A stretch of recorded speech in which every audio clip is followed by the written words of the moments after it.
Militaries ने, establishments ने इस मामले को बड़ा सीरियस है ना कि किसी स्टेज पे भी कोई फॉल्स फ्लैग ऑपरेशन करके इंडिया फिर हमला कर सकता है। इंडिया के ऊपर कोई पाबंदियां तो है नहीं, इंडिया के ऊपर पाबंदियां नहीं है, क्योंकि ये पाबंदियां जो हैं वो आम मुल्कों के लिए हैं। आप याद रखिएगा कि Soviet Union was bigger military power then.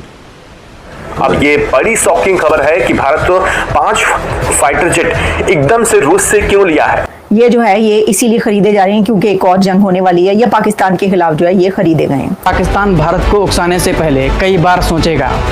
Pakistan ही नहीं बल्कि चीन भी इससे परेशान हो सकता है, क्योंकि भारत और रूस के बीच अभी डील हुई है। पाकिस्तान की वेल्थ में एक रुपया का फायदा नहीं आया है। इकोनॉमिक कोलैबोरेशन पे चलना चाहिए, और अगर हिंदुस्तान नहीं बात करना चाहिए उनसे, आप क्या बात करेंगे भाई। ये जयशंकर तो रोज मजाक उड़ाता है पाकिस्तान का, रोज कहता है हम एक टेररिस्ट स्टेट है।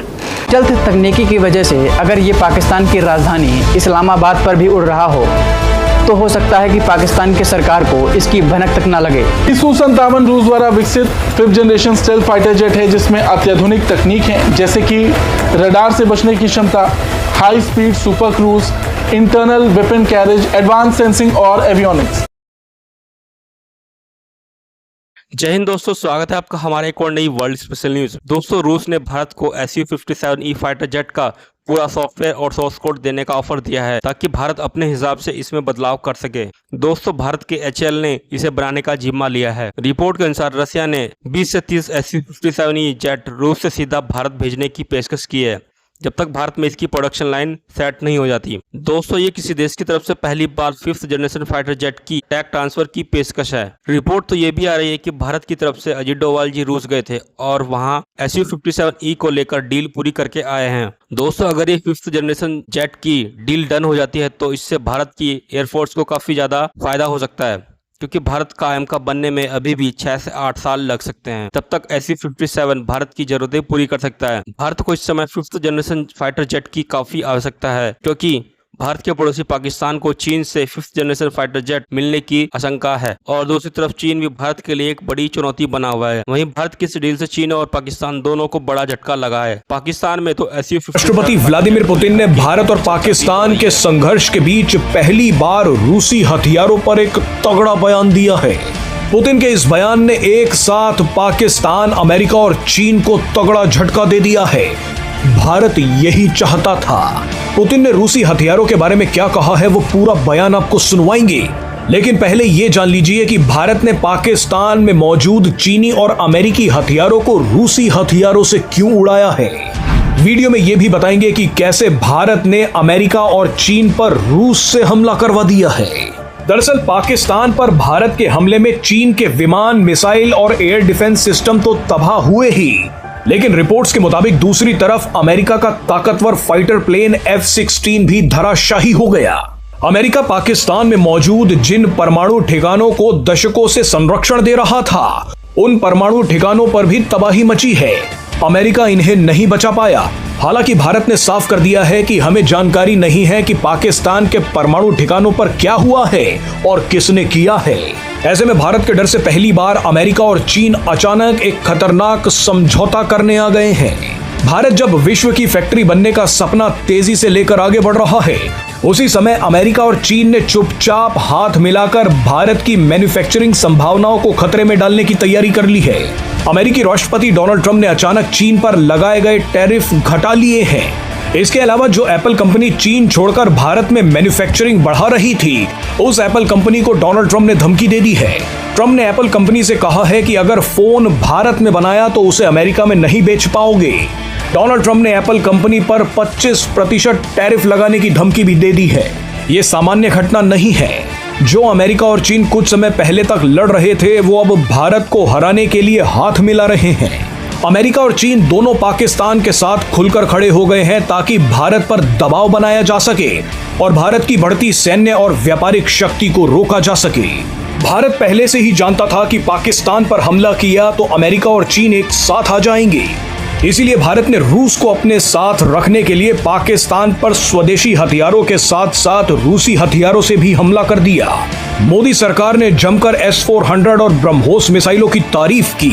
भारत ने पाकिस्तान में तैनात चीनी एयर डिफेंस सिस्टम और पाकिस्तान के एयर बेस पर खड़े अमेरिकी F-16 लड़ाकू विमानों को नुकसान पहुंचाने के लिए ब्रह्मोस मिसाइल का इस्तेमाल कर दिया। इससे दो सफलताएं मिली। पहली ये कि निशाना और तबाही अचूक थी और दूसरी सफलता ये थी कि रूस खुश हो गया। इसी खुशी में पुतिन ने अपने हथियारों पर जो बयान दिया है वो अमेरिका और चीन के लिए बहुत बड़ा झटका है। पुतिन ने कहा कि हमारे हथियारों की काबिलियत और उनकी विश्वसनीयता सबसे जबरदस्त है। हमारे हथियारों में सबकी रुचि बढ़ रही है और हम जानते हैं कि ऐसा क्यों हो रहा है।